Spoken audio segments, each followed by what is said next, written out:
Hi guys, thanks for watching. In this video I wanted to give you an overview of the key differences between the three big powards in the TakaraTomy Diaclone Reboot line. It's a video that I was planning to do down the track, but someone in the Transformers World forums asked the question, so I thought I'll try and get it out kind of quickly, fast track it, and see if I can help show you guys if there is a clear winner between the three in terms of if you were in the market for a big powered, which one you should be looking at. I've also included the original big powered from 1980, just so you can kind of see, get a sense of the scale, and also see some of the design cues between particularly him and DA-14, who was released in 2016, the first in the reboot line, to see kind of where some of the design cues came from, and certain things like these rocket fingers are certainly a direct homage to the original.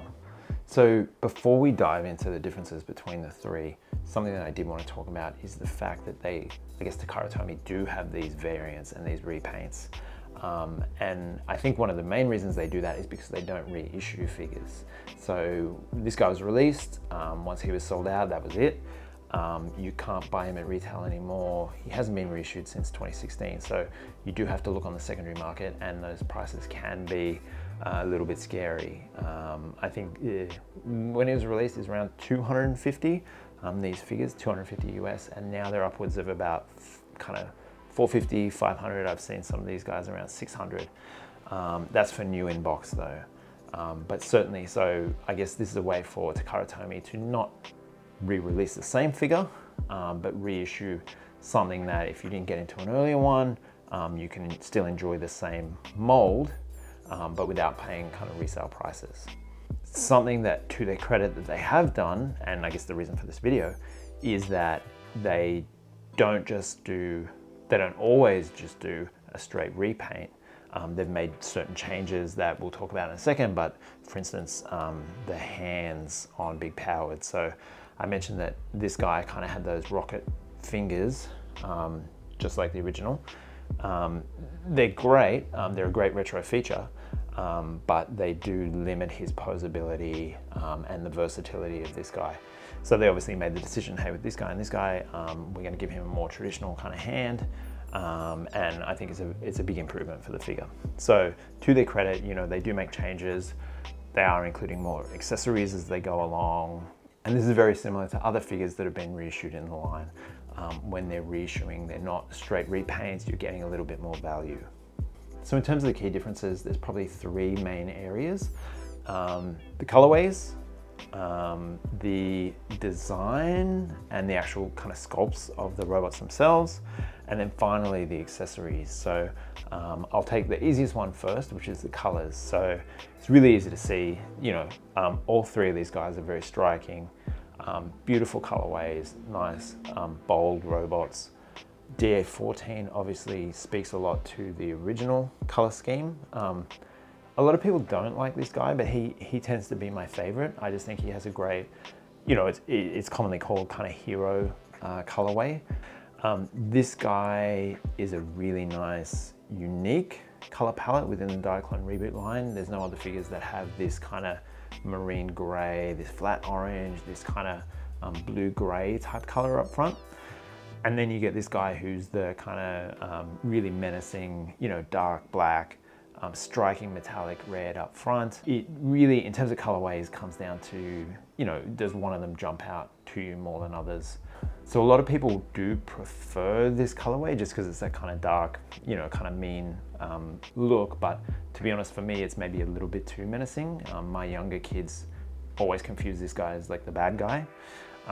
So for that reason, I kind of prefer these heroic kind of colorways.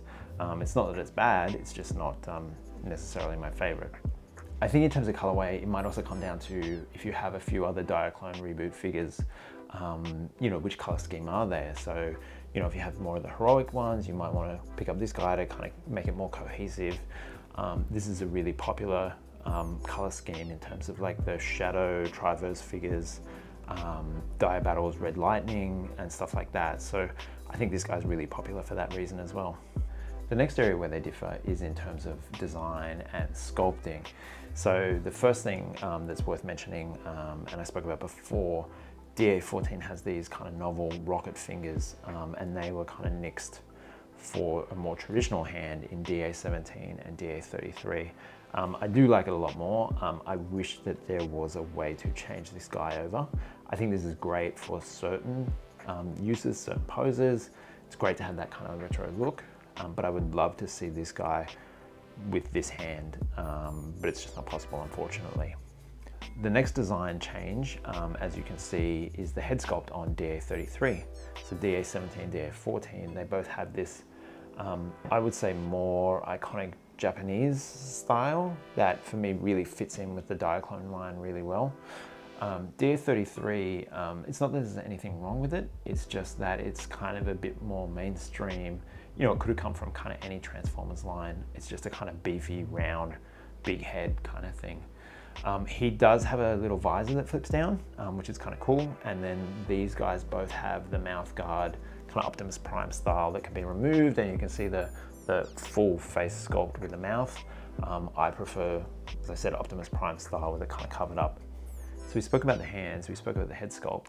In terms of the actual bots themselves, that's kind of it. It then goes on to changes in terms of the accessories. So as you can see here, DA-14 and 17 have this kind of expanding crane attachment. DA-33 has this much more bulky, clampy kind of thing. There's no real difference. They're both used to attach towers. They can be used in different ways on different figures and stuff like that. So if you already have these attachments, they do come on a couple of other figures like DA-19. This is kind of gives you a bit of variety, play variety in terms of what you can do with it as well. The next difference is actually in the powered suits that comes with these guys. So they all come with the Type E powered suit. DA-14 comes with the exact one that you can buy individually. So if you already have that guy and you pick this guy up, you're going to have two exactly the same. So for that reason, you might want to go for either this guy that has that same sculpt, but it's a slightly different, more striking color. It's got really, really bright red, which is something that I don't think we've really seen on powered suits. So this guy, his powered suit really stands out. This guy's powered suit has a different sculpt. Again, it's kind of the menacing black look, but it has these kind of missile panels on the front. So that's a unique powered suit for this guy, and probably a reason to kind of push this guy ahead a little bit in terms of the value for money and bang for buck that you're getting. So in terms of the accessories, the weaponry between the three, DA-14 and 17 kind of have the same setup. They've got the Gatling or rail guns over the shoulders. They've got the pointier kind of dual missile launchers on either hip. But then when we move to DA-33, you can see that he's got these, huge over the shoulder cannons. These can actually come down. They've got flip out handles and can be used as handguns or rifles. For this guy, he's got these huge dual on top of his shoulder cannons. These are really, really nice piece that you can attach to, anything else in the range. They were unique to this figure up until Battle Convoy VMAX, but they're still unique in terms of this kind of shiny chrome finish. So they're a really good accessory to get in this kit. His hip rockets are different as well. They're kind of this 3 configuration, and they're more they're not the kind of pointy style that these guys have. It's more of a futuristic kind of gun style. And then the last difference between the three is just what you get in the box. Very similar accessories. With these guys, in terms of Dynauts, you get 3, which is still generous by TakaraTomy's current standards. They've been a bit stingy lately, so it's still a good amount. This guy though, you get a set of 5, which to my knowledge is the most in any Diaclone Reboot set. So it's really good value, really good bang for buck in this guy. So that's it, that's the main differences between the 3, DA-14, DA-17, DA-33. In terms of which one is the best, I think a lot of people would say this guy, and it probably, in terms of, as I said, value for money, the accessories you get, the tweaked hands and so on, he is a standout figure.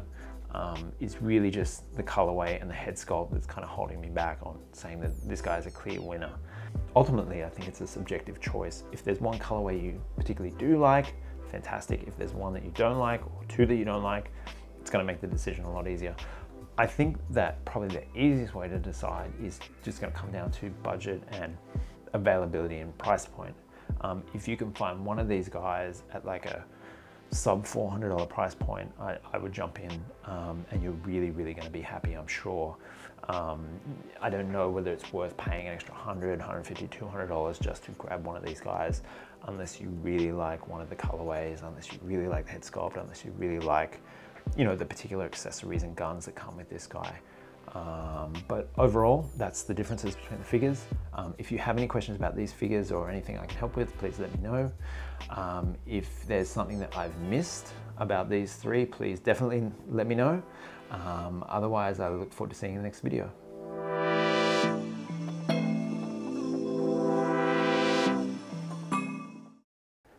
They're probably about twice what they were at retail a few years ago. Dude, that was my take. Get out of here, scram.